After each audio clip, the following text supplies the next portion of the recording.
L'orthodoxie est la religion du futur, de Hiéromoine Séraphim Rose. Dans la première partie du chapitre 7, nous avons rappelé l'origine du renouveau charismatique et l'esprit œcuménique qui le sous-tend. Dans cette partie, nous examinerons le parler en langue, pratique centrale du renouveau charismatique, et de son caractère médiumnique. Nous vous souhaitons bonne écoute, que Dieu bénisse.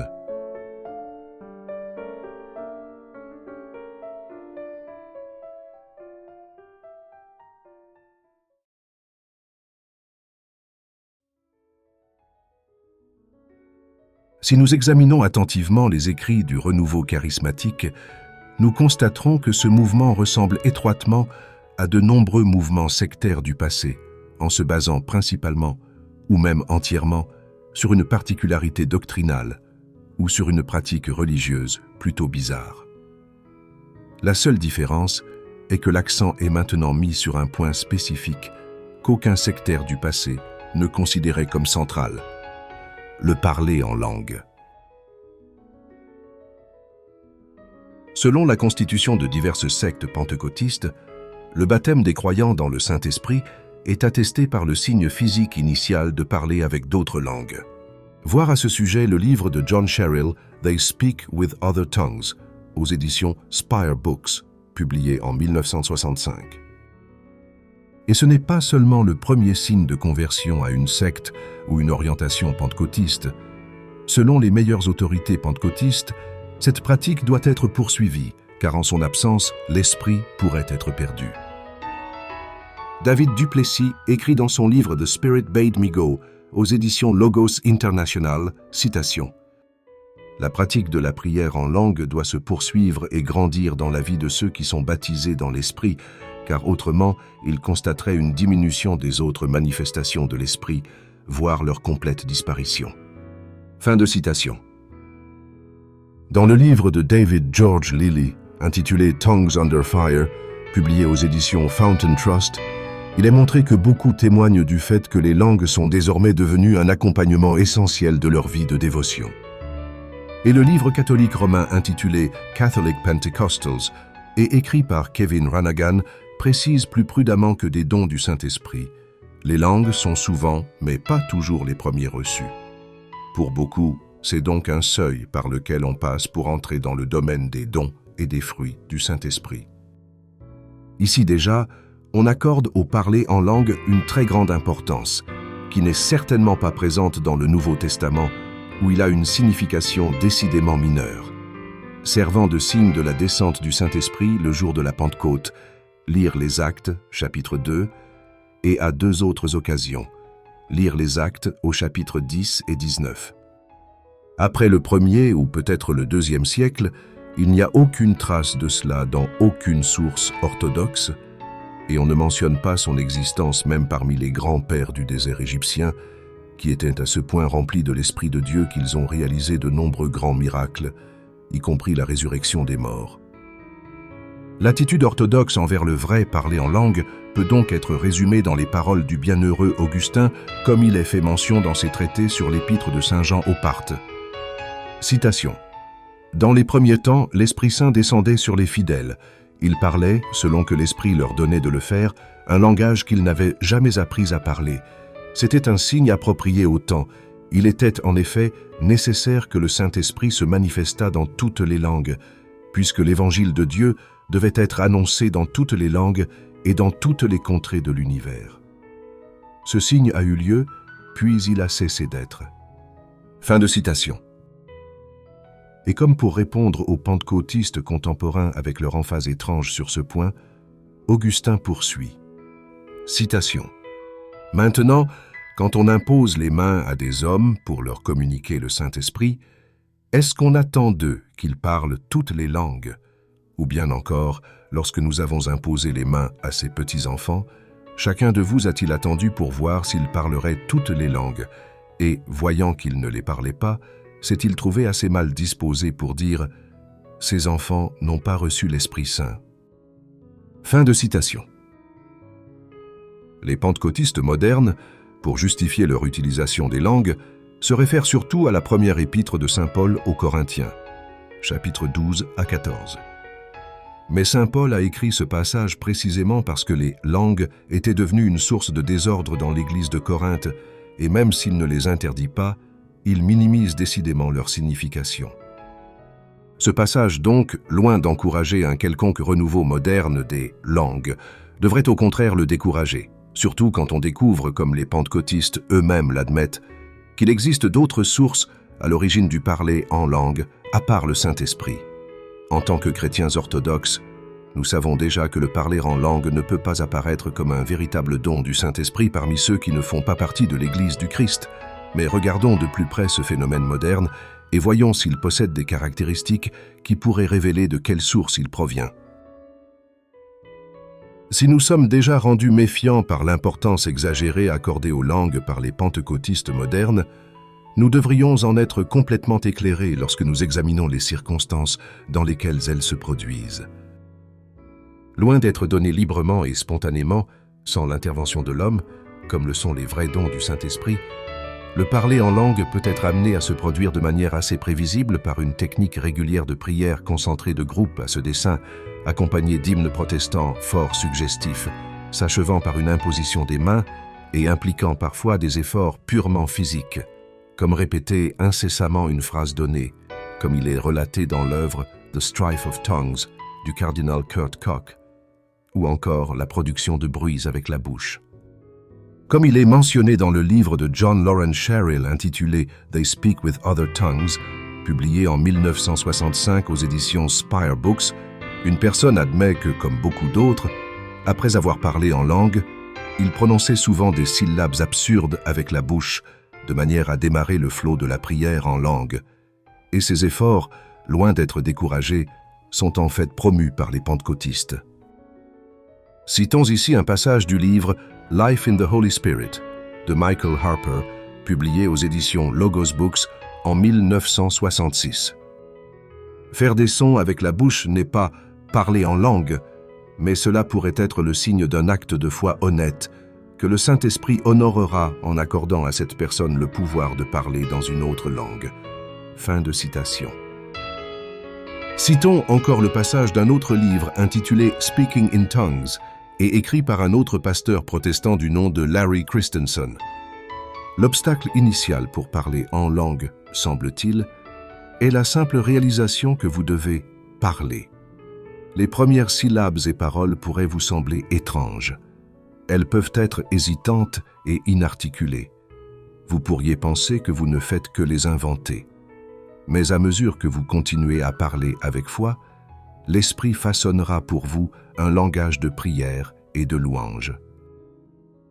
Un théologien jésuite du nom de Donald Woodrow Dayton raconte dans son livre intitulé Pentecostalism, A Theological Viewpoint, la façon dont il a mis ses conseils en pratique. Citation. Après le petit déjeuner, j'ai senti une attraction presque physique vers la chapelle où je me suis assis pour prier. Suite à la description par Jim de sa propre réception du don des langues, j'ai commencé à me dire tranquillement « là, là, là, là ». À ma grande consternation, il s'en est suivi un mouvement rapide de la langue et des lèvres accompagné d'une forte sensation de dévotion intérieure. Fin de citation.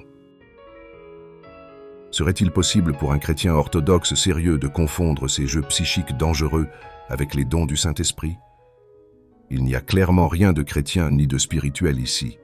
C'est plutôt le domaine des mécanismes psychiques qui peuvent être mis en œuvre au moyen de techniques psychologiques ou physiques précises, et le « parler en langue » semble occuper un rôle clé en tant que déclencheur dans ce domaine.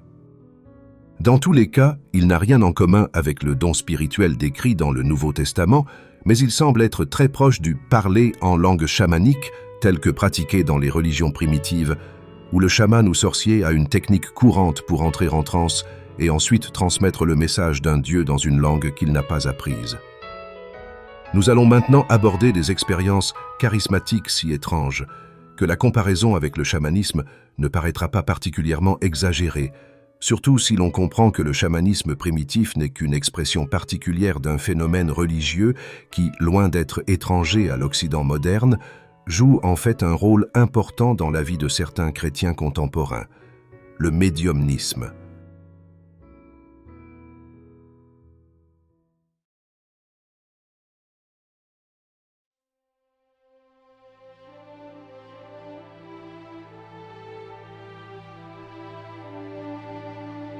Une étude attentive et objective du « parler en langue », réalisée en 1966 et publiée en anglais sous le nom de « The Strife of Tongues », a été menée par le pasteur luthérien allemand Dr. Kurt Koch.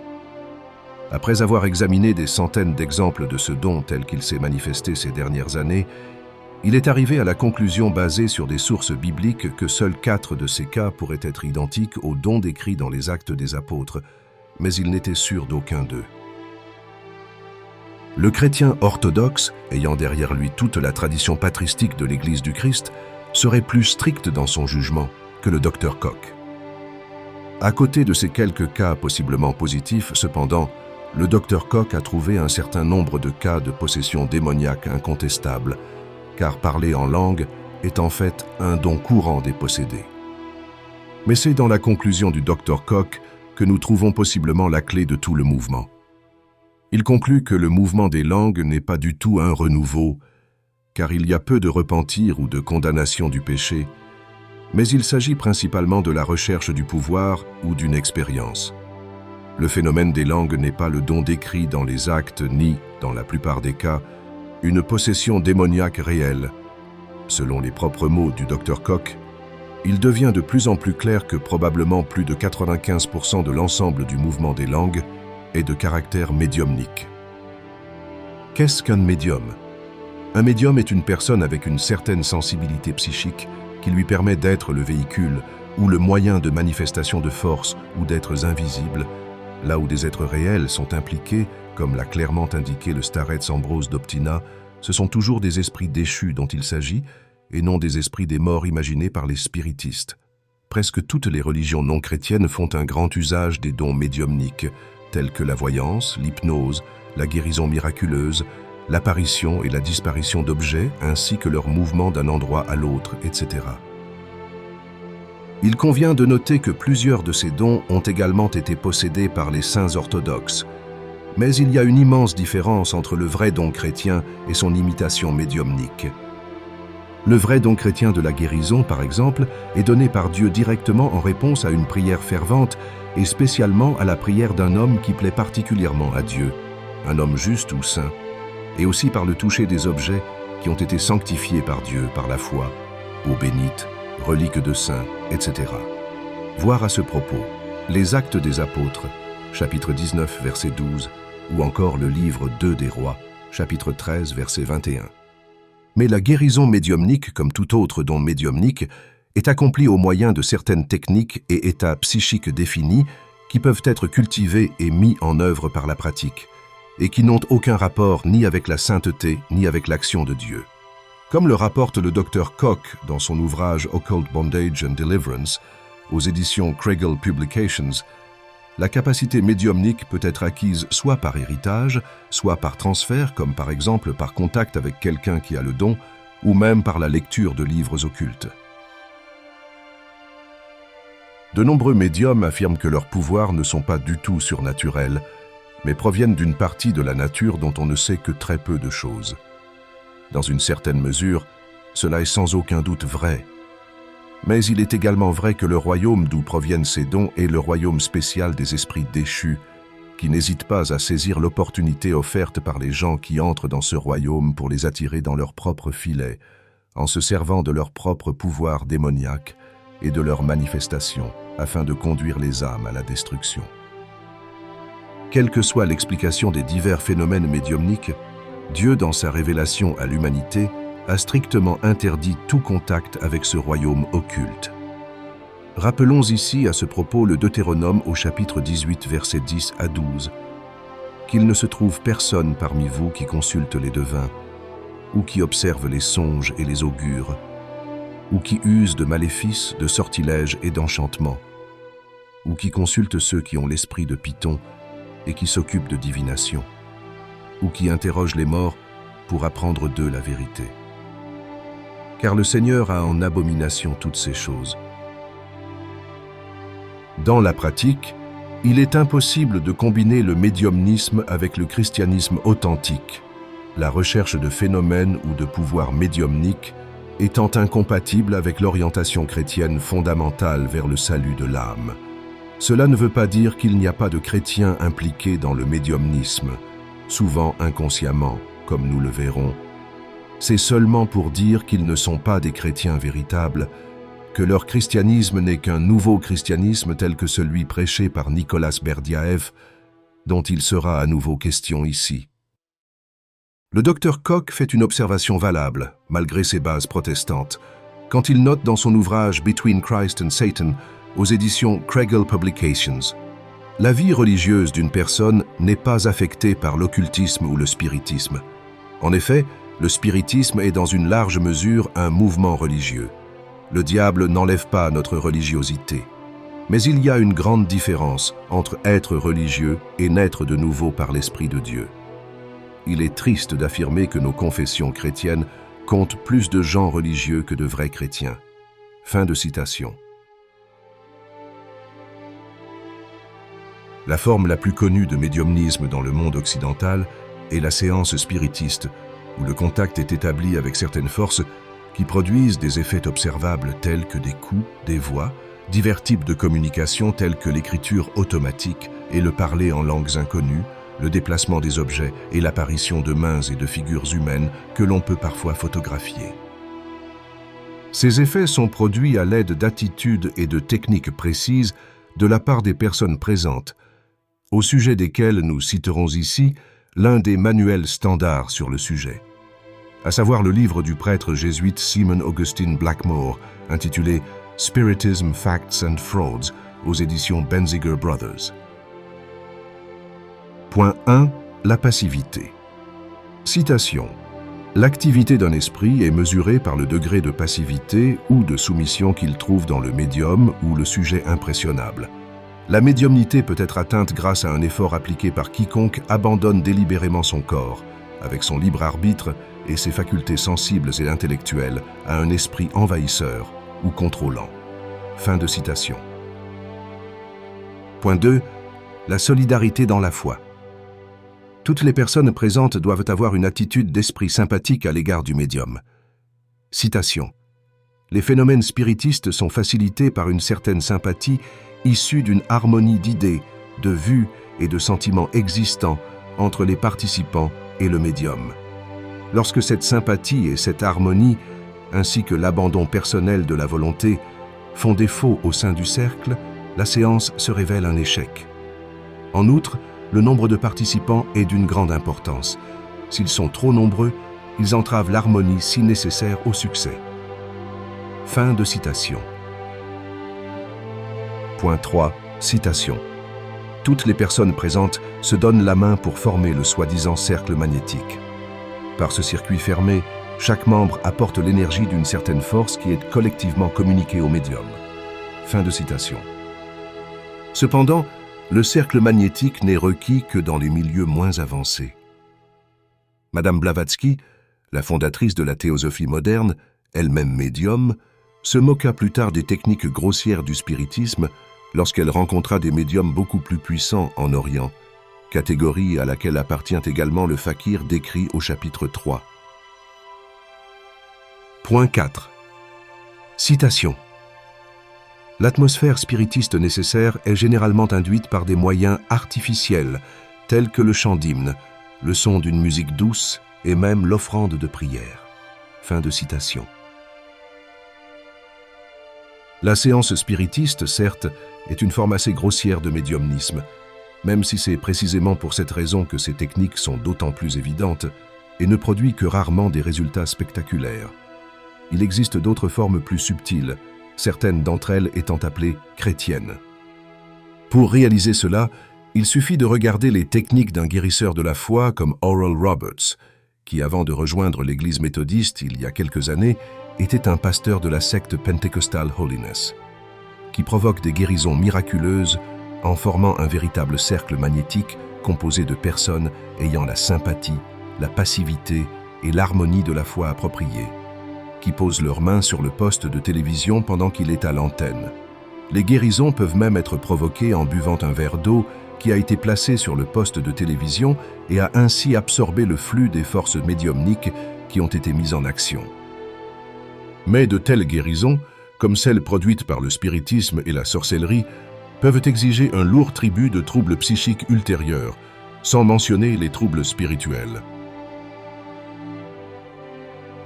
Dans ce domaine, il faut être très prudent, car le diable imite constamment les œuvres de Dieu, et de nombreuses personnes pourvues de dons médiumniques continuent de penser qu'elles sont chrétiennes et que leurs dons proviennent du Saint-Esprit. Mais serait-il possible de dire que cela s'applique au renouveau charismatique, qu'il s'agit en fait avant tout d'une forme de médiumnisme, comme certains le disent? En appliquant les tests les plus évidents du médiumnisme au renouveau charismatique, on est d'abord frappé par le fait que les principales conditions préalables à la séance spiritiste décrite auparavant sont toutes présentes dans les réunions de prière charismatiques, alors qu'aucune de ces caractéristiques n'est présente sous cette forme, ou au même degré dans le vrai culte chrétien de l'Église orthodoxe. Dans son livre « The Era of the Spirit », publié aux éditions Logos International, le théologien presbytérien américain John Rodman Williams explique que la passivité de la séance spirit correspond à ce que les écrivains charismatiques appellent une sorte de lâcher-prise. Citation. « Cela implique davantage que le simple dévouement conscient par un acte de volonté. Cela s'applique aussi à une zone plus vaste, cachée, de sa vie inconsciente. Tout ce qu'on peut faire est de s'offrir soi, son corps, son esprit et même sa langue, pour que l'Esprit de Dieu puisse en prendre pleinement possession. De telles personnes sont prêtes, les barrières sont abaissées, et Dieu se déplace puissamment sur et à travers tout leur être. » Fin de citation. Une telle attitude spirituelle n'est pas celle du christianisme. C'est plutôt l'attitude du bouddhisme zen, du mysticisme oriental, de l'hypnose et du spiritisme. Une passivité aussi exagérée est totalement étrangère à la spiritualité orthodoxe et n'est qu'une invitation ouverte à l'activité d'esprits trompeurs. Un observateur note que lors des réunions de la Pentecôte, les gens parlant en langue ou interprétant ces langues semblent presque entrer en transe. Cette passivité est si prononcée dans certaines communautés charismatiques qu'elle abolit l'organisation ecclésiale et tout ordre établi dans les services. Tout s'organise selon les indications de l'Esprit.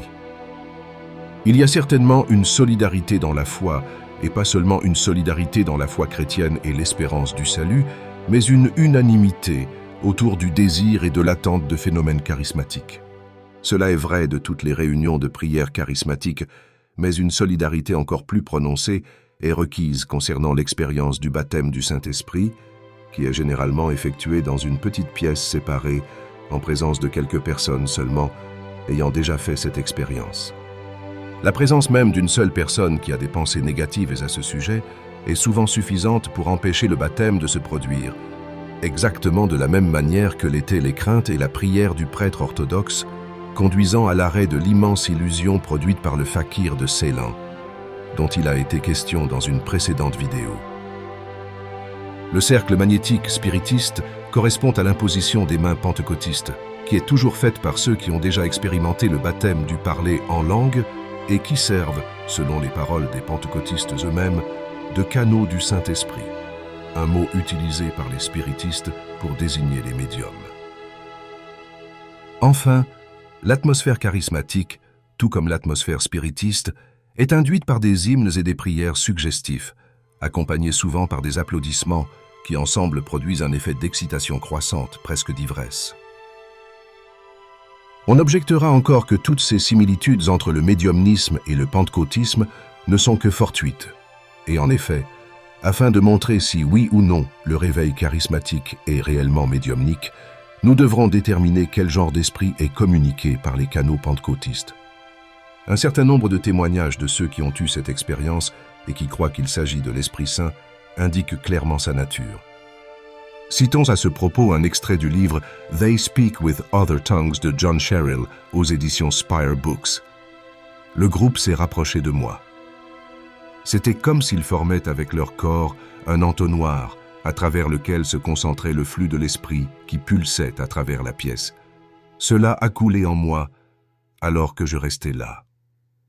Fin de citation. Dans son livre Catholic Pentecostals, publié aux éditions Paulist Press, Kevin et Dorothy Ranagan décrivent encore. Lors d'une réunion de prière catholique pentecôtiste, En entrant dans une pièce, on a été pratiquement assommé par la force de la présence visible de Dieu. Citons encore un passage du Logos Journal de novembre-décembre 1971, où il est question d'un homme qui décrit son expérience de baptême. « J'ai pris conscience que le Seigneur était dans la pièce et qu'il s'approchait de moi. Je ne pouvais pas le voir, mais je me suis senti poussé vers le sol. J'ai eu l'impression de flotter jusqu'au sol. » Fin de citation. D'autres exemples similaires seront donnés plus loin sur les phénomènes physiques accompagnant l'expérience charismatique. Cet esprit pulsant, visible, qui pousse, qui s'approche et coule semble confirmer le caractère médiumnique du mouvement charismatique. En effet, le Saint-Esprit ne pourrait jamais être décrit de cette façon. Et rappelons-nous une étrange caractéristique du parler en langue charismatique que nous avons déjà mentionnée. Le fait qu'il est donné non seulement lors de l'expérience initiale du baptême du Saint-Esprit, mais qu'il est censé se poursuivre, aussi bien en privé qu'en public, et devenir un compagnon essentiel de la vie religieuse, ou bien les dons de l'Esprit pourraient cesser. Le théologien presbytérien américain John Rodman Williams parle du rôle spécifique de cette pratique dans la préparation des réunions charismatiques. Citation. « Il arrive souvent qu'un petit groupe passe du temps à prier dans l'esprit, c'est-à-dire en langue. Ce faisant, le sentiment de la présence et de la puissance de Dieu croît considérablement dans l'assemblée. » Autre citation.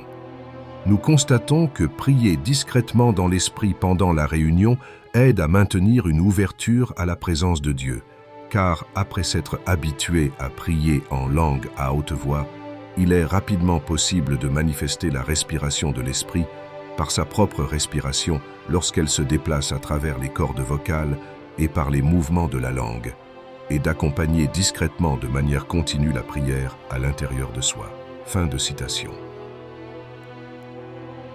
Rappelons-nous aussi que le parler en langue peut être déclenché par des techniques artificielles telles que produire des sons avec la bouche, et nous pouvons arriver à la conclusion inévitable que le parler en langue charismatique n'est pas du tout un don, mais une technique, elle-même acquise par d'autres techniques et déclenchant à son tour encore d'autres dons de l'esprit, si l'on continue à les pratiquer et à les cultiver.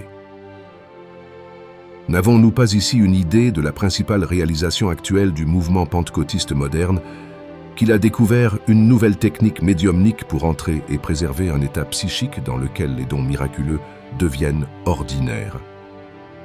Si cela est vrai, alors la définition charismatique de l'imposition des mains, le simple ministère par une ou plusieurs personnes qui seraient elles-mêmes des canaux du Saint-Esprit au service d'autres qui ne seraient pas encore aussi bénis, dans laquelle la chose importante serait que ceux qui exercent ce ministère ont eux-mêmes expérimenté le mouvement du Saint-Esprit, décrit précisément le transfert du don médiumnique par ceux qui l'ont déjà acquis et sont eux-mêmes devenus des médiums. Le baptême du Saint-Esprit devient ainsi une initiation médiumnique. En effet, si le renouveau charismatique est en fait un mouvement médiumnique, beaucoup de choses qui ne sont pas claires à son sujet, s'il est considéré comme un mouvement chrétien, deviennent évidentes.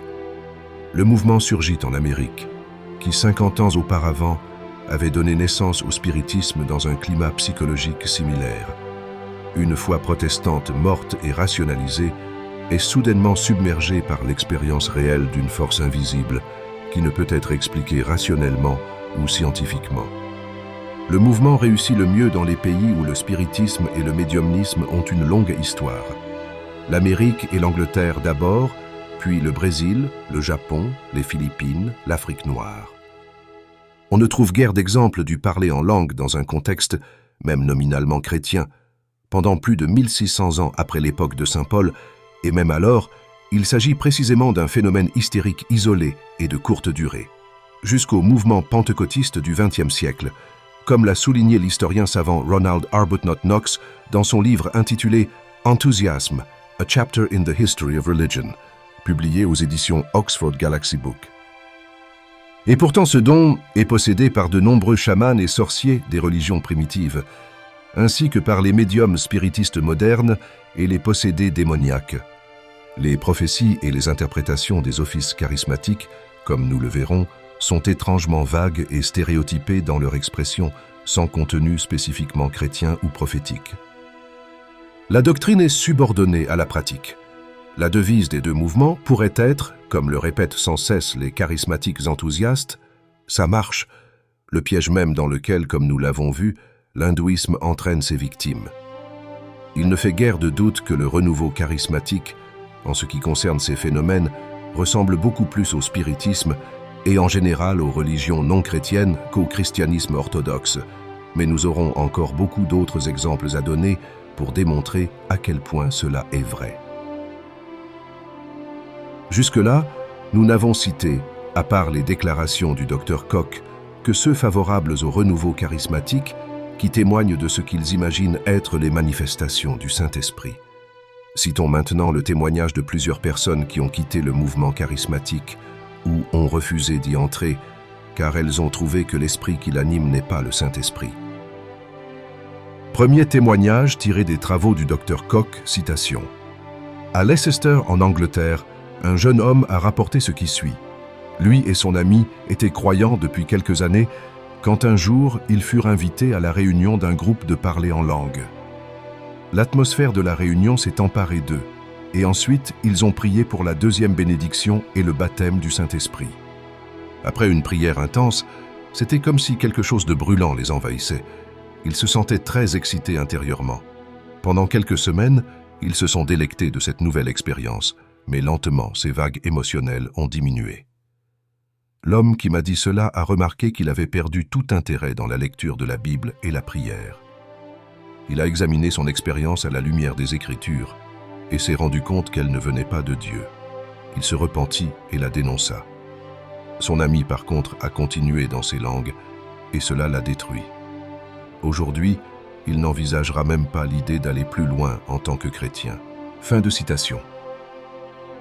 Dans le second témoignage, le Dr Koch consigne le récit de deux ministres protestants qui se sont rendus à une réunion de prière charismatique dans une église presbytérienne à Hollywood. Citation. Nous étions tous les deux convenus d'avance que lorsque la première personne commençait à parler en langue, nous prierions à peu près ce qui suit. Seigneur, si ce don vient de toi, bénis ce frère, mais si ce n'est pas de toi, alors arrête-le et fais cesser la prière en langue en notre présence. Un jeune homme commença la réunion par une courte dévotion après quoi la prière fut ouverte. Une femme a commencé à prier avec aisance dans une langue étrangère sans bégaiement ni hésitation. Aucune interprétation n'a été donnée. Le révérend et moi-même avons commencé à prier discrètement comme nous l'avions convenu plus tôt. Qu'est-il arrivé? Personne d'autre ne parla en langue, bien que généralement lors de ces réunions, tous, à l'exception d'un architecte, pris dans des langues inconnues. Fin de citation. Notez ici qu'en l'absence de solidarité médiumnique dans la foi, les phénomènes ne se produisent pas. Troisième témoignage, toujours d'après les travaux de Koch, citation. À San Diego, en Californie, une femme est venue pour des conseils. Elle m'a raconté une mauvaise expérience qu'elle avait eue lors d'une assemblée tenue par un membre du mouvement des langues. Elle était allée à ces réunions, au cours desquelles il avait parlé de la nécessité du don des langues, et lors d'une réunion suivante, elle s'était laissé poser les mains afin de recevoir le baptême du Saint-Esprit et le don de parler en langue. À ce moment-là, elle tomba inconsciente. En revenant à elle, elle se retrouva allongée sur le sol, la bouche s'ouvrant et se refermant automatiquement sans qu'un mot soit prononcé. Elle était terriblement effrayée.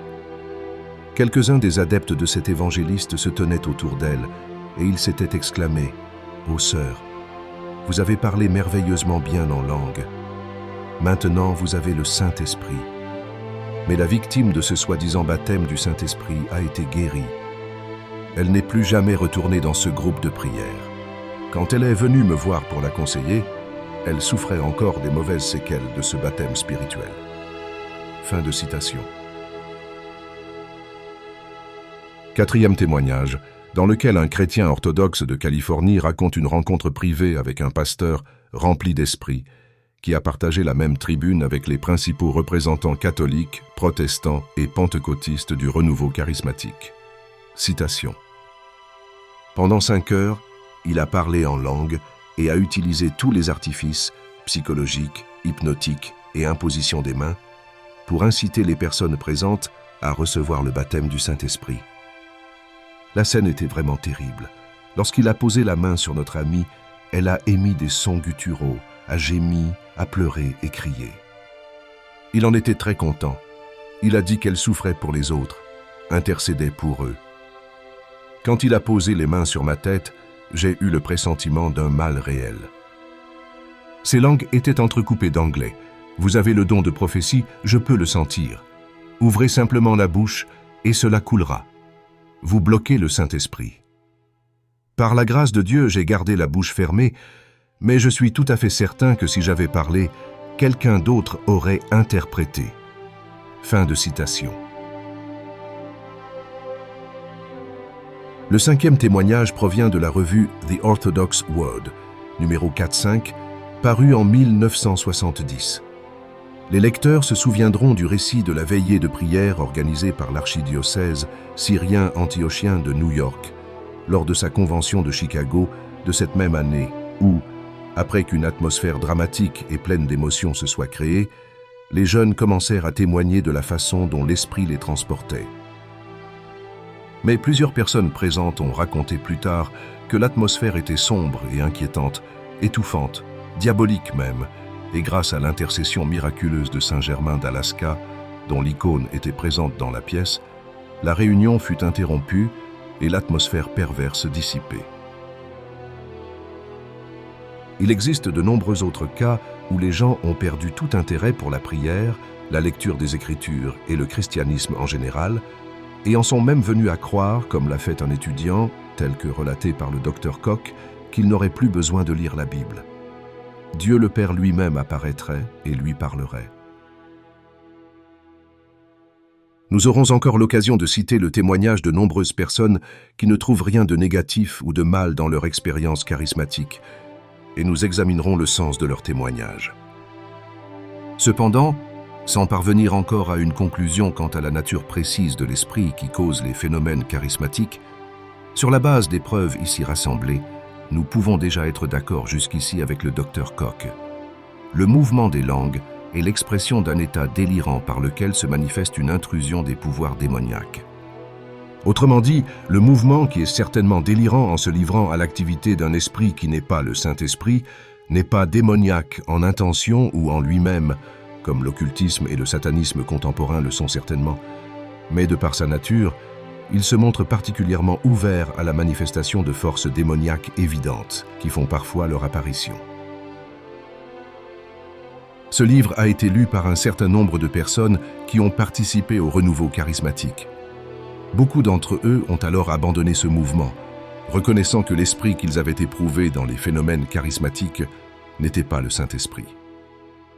À de telles personnes, impliquées dans le mouvement charismatique, qui lisent actuellement ce livre, nous souhaitons dire « Vous pouvez bien penser que votre expérience dans le mouvement charismatique a été en grande partie quelque chose de bien, même si vous avez des réserves concernant certaines choses que vous avez vues ou expérimentées, vous ne pouvez pas croire qu'il y a quelque chose de démoniaque dedans. » En suggérant que le mouvement charismatique est d'inspiration médiumnique, nous ne voulons pas nier l'intégralité de votre expérience en y étant impliqué. Si vous avez été éveillé au repentir pour vos péchés, à la réalisation que le Seigneur Jésus-Christ est le Sauveur de l'humanité, à l'amour sincère pour Dieu et votre prochain, tout cela est en effet bon et ne serait pas perdu en abandonnant le mouvement charismatique. Mais si vous pensez que votre expérience du parler en langue, ou le fait de prophétiser, ou quoi que ce soit d'autre d'ordre surnaturel que vous avez pu expérimenter, vient de Dieu, alors ce livre est une invitation pour vous à découvrir que le domaine de la véritable expérience spirituelle chrétienne est beaucoup plus profond que vous ne l'avez ressenti jusqu'à présent, que les ruses du diable sont beaucoup plus subtiles que vous ne l'avez imaginé, que la volonté de notre nature humaine déchue de confondre l'illusion avec la vérité, le confort émotionnel avec l'expérience spirituelle est beaucoup plus grande que vous ne le pensiez. Quant à la nature précise des langues qui sont parlées aujourd'hui, aucune réponse simple ne peut probablement être donnée. Nous savons très certainement que dans le pentecôtisme, tout comme dans le spiritisme, un rôle important est joué par les éléments de fraude et de suggestion, sous les pressions parfois intenses exercées dans les cercles charismatiques pour forcer l'apparition des phénomènes. Ainsi, un membre du mouvement de Jésus, largement pentecôtiste, témoigne que lorsqu'il parlait en langue, c'était, citation, « juste une accumulation émotionnelle où je marmonnais un tas de mots ». Fin de citation. Et un autre admet, franchement, citation, « Quand je suis devenu chrétien pour la première fois, les gens avec qui j'étais m'ont dit que tu devais le faire. Alors j'ai prié pour pouvoir le faire, et je suis allé jusqu'à les copier pour qu'ils pensent que j'avais le don. » Fin de citation. Certaines des langues supposées ne sont donc pas authentiques, mais elles sont au mieux le produit d'une suggestion dans des conditions de quasi-hystérie émotionnelle. Cependant, il existe en fait des cas documentés de pentecôtistes parlant dans une langue non apprise. Il y a aussi le témoignage de beaucoup concernant la facilité, l'assurance et le calme, en absence de tout état hystérique, avec lesquels ils peuvent entrer dans l'état du parler en langue. Et il y a un caractère nettement surnaturel dans le phénomène connexe du chant en langue, où l'esprit inspire également la mélodie et beaucoup se joignent pour produire un effet décrit comme étrange, mais extraordinairement beau, et même inimaginable, humainement impossible. Il semblerait donc évident qu'aucune explication purement psychologique ou émotionnelle ne puisse expliquer une grande partie des phénomènes contemporains des langues.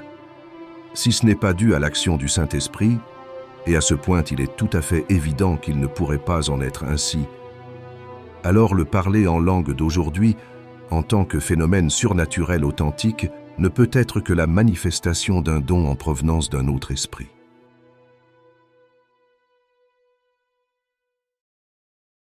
Pour identifier plus précisément cet esprit, et pour mieux comprendre le mouvement charismatique, non seulement dans ses phénomènes, mais aussi dans sa spiritualité, nous devrons nous inspirer plus profondément des sources de la tradition orthodoxe. Et tout d'abord, nous devrons revenir sur un enseignement de la tradition ascétique orthodoxe qui a déjà été discuté dans cette série d'articles pour expliquer le pouvoir que l'hindouisme détient sur ses fidèles, le préleste ou la tromperie spirituelle. Dans la prochaine vidéo, il sera donc question du concept de préleste et des formes qu'il peut prendre.